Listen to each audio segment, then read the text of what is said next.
Hi guys, it's me Klim Anwar from Topic Techland. I hope guys you all doing well. Today our topic how to solve the problem when the Google Chrome was not opening in Windows. It is very easy, very simple. You just stay with me. I will tell you step by step. So first of all, to solve the problem, you just do right click on the taskbar, and when you do right click on the taskbar, this type of box appears in front of you, and here you got the option of task manager. Click on it.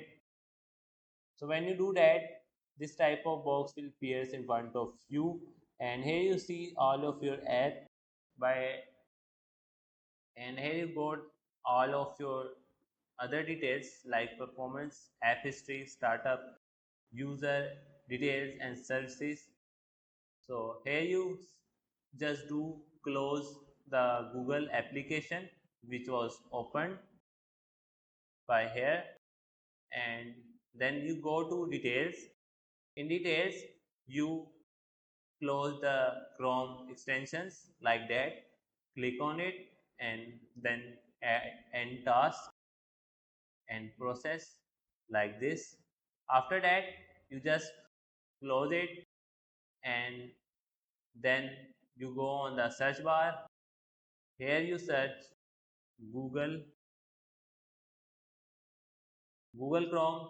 Just do right click on it, and here you select this option, open file location.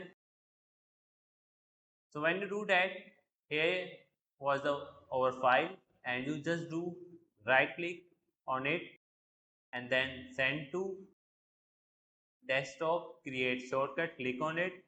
After that, you simply close the window and then go to Google Chrome shortcut, and here just do right click on it and rename it.